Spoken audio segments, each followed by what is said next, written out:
चीजें, 5। बुद्ध ने कहा 5 चीजें छोड़ दो। 4 उन्होंने कहा, एक मैंने अपनी तरफ से जोड़ दिया।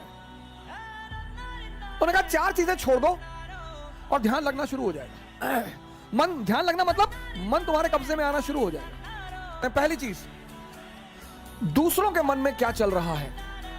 सर अपने मन में तो आप देख ही नहीं पाते, दूसरे के मन में। ये एक ऐसी चीज है जो लोगों को बेचैन रखती है। ये मन को भटकाने में सबसे अहम भूमिका निभाता है। अगर आपने ये छोड़ दिया, अरे मामा जी आए थे और हमने उनके सामने कहा हम तैयारी करने जा रहे हैं, तो मुस्कुराने लगे, हम समझ गए वो क्या सोच रहे हैं। अब तुमने वो जो सोचा कि उनके मन में क्या चल रहा है, और अगर वो नेगेटिव सोचा, अस्थिर हो। आज की डेट में 95% लोग इस कंट्री में सिर्फ इसलिए परेशान हैं क्योंकि उनको पता है दूसरे के मन में क्या चल रहा है। तुम सिर्फ ये देखो कि तुम्हारे मन में क्या चल रहा है। सर ये चीज छोड़ दो, आपके जीवन की 50% दिक्कतें खत्म हो जाएंगी। सुल्तानपुर बस अड्डे पे, सुल्तानपुर एक डिस्ट्रिक्ट है यूपी में, वहां के बस स्टेशन पे एक लड़की खड़ी थी। उस लड़की के सामने एक लड़का खड़ा हुआ था। तो लड़की एक बैग उस लड़के के पास गई और उसने लड़के को एक तमाचा मारा खींच के। तो जो अगल बगल लोग खड़े थे वो आगे भाग के तुरंत, ये क्या हुआ मैडम? बोली ये 10 मिनट से मुझे घूरे जा रहा है। बोली मैडम ये अंधा है, इसकी दोनों आंखें नहीं है मैडम, ये बगल में से घर है, ये निकला है, कोई ना कोई आ रहा होगा पीछे से इसे कहीं ले जाने के लिए। गली है, गली में उसका मकान था, अवंतिका होटल के ठीक सामने। अरे मैडम ये अंधा है, ये बगल में गली में इसका मकान है मैडम, कोई घर में अंदर। सोचो उस लड़की को कितना पश्चाताप हुआ। दूसरों के मन को पढ़ना छोड़ दो। दूसरा कि लोग हंसेंगे, अगर हम हार जाएंगे तो लोग हंसेंगे। बिल्कुल हंसेंगे सर, क्यों ना हंसे। आप जीत जाओगे तो सजदा भी तो करेंगे। तो पता क्यों हंसते हैं कि बच गए, नहीं तो इस बदतमीज के आगे सर झुकाना पड़ता। ये जितने ब्यूरोक्रेट हैं, मंत्री वगैरह हैं, ये सोचते हैं कि लोग मेरे सामने सर झुका रहे हैं, मुझे, तुम्हें कोई ना झुका रहा। इनको पता चलता है हारने के बाद, इनको पता चलता है रिटायर होने के बाद, बहुत बुरा पता चलता है सर। ये जितने पद के द्वारा शक्ति वाले लोग हैं, पद, सर जब ये हार जाएं तब आप इनसे मिलो, जब ये रिटायर हो जाएं तब आप इनसे मिलो। कोई नहीं दिखाई पड़ता सर, कोई दिखाई ही नहीं पड़ता। लोग हंसते इसीलिए कि बड़ा चौधरी बन रहे थे, गामा बन रहे थे, कूद रहे थे। उनका हक है सर, उनका धर्म है हंसना, उन्हें हंसना ही चाहिए। और उस हंसी में एक ऑक्सीजन होती है सर। जब आप कोई काम करते हो और नहीं कर पाते और 4 लोग आपके सामने बैठ के हंस रहे होते हैं, तो आप उस समय फील करो, कुछ अंदर ही अंदर एक्टिवेट होने लगता है कि अच्छा वो शक्ति है सर, वही ऑक्सीजन है। कुछ लोग रोने लगते हैं, कमरे में बैठ के रो रहे हैं, हमारे ऊपर हंस दिए, हम प्रीति हमारा नहीं हुआ, हमारी चाची और चाचा सब लोग मेरे ऊपर हंसने लगे। बड़ी अच्छी बात है सर। अगर लोग आप पर नहीं हंसेंगे तो आप मरे हुए हैं। हंसना चाहिए लोगों को, इससे नहीं डरना। तीसरी, एक बहुत खतरनाक काम लोग करते हैं, बहुत खतरनाक, समय काटते हैं। बहुत से लोग दुनिया में हैं जो समय काटते हैं। अरे भगवान, समय तुमको काट रहा है हर पल, तुम क्या समय को काटोगे? समय काटते हैं, समय। मैंने बड़े सारे, सर ये गलतियां तो मैंने भी की हैं सर, मैं इससे इनकार नहीं करूंगा सर। आज मैं इस मंच पे बोलूंगा कि मैंने किया है सर। लेकिन कहते हैं कि वो बहुत ज्यादा समझदार है जो दूसरों की गलतियों से सीख ले। कार्ड्स खेल रहे हैं, मूवी देख रहे हैं, अब तो खैर यूट्यूब पे ऐसी ऐसी सीरीज मैंने देखी है, ऐसी ऐसी सीरीज, और उसके व्यूज देखे मैंने। भाभी ने देवर को किया गुमराह, कितना व्यू? 88 लाख, 88 लाख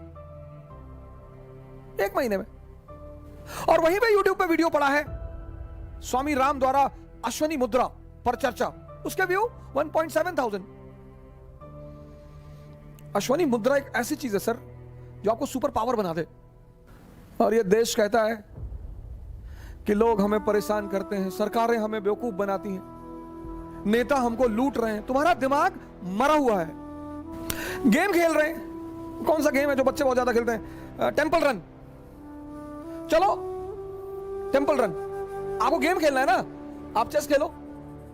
क्या गेम है सर, आप चेस खेलो, कोई नहीं है ना, इसी मोबाइल पे खेलो, टॉप लेवल पे खेलना। मैं तो हमेशा हार जाता हूं सर, लेकिन क्या क्या मूव्स आती हैं सर, क्या क्या चाल दिमाग में आती है। किताबें पढ़ लो, रीडिंग हैबिट डालो। कोर्स की किताबें जरूरी थोड़ी हैं सर, कोर्स की किताबें एक से एक किताबें, नॉवेल्स, स्टोरी बुक्स। योग कर लो, ध्यान कर लो, डांस कर लो। अगर तुम यहां समय काटते हो, अब तुम ये डिसाइड करना कि समय काटना कहां है। अगर तुम यहां समय काटते हो तो कुछ ना कुछ बेनिफिट तुम्हें होगा, और अगर तुम यहां समय काटते हो तो तुम तो खत्म हो गए ही हो गए। समय तुम काटते कैसे हो, यह बहुत इंपॉर्टेंट है सर। और चौथा, कि अरे भैया हमसे बड़े बड़े लोग नहीं कर पाए, यह मुद्दा लेके बहुत लोग आते हैं।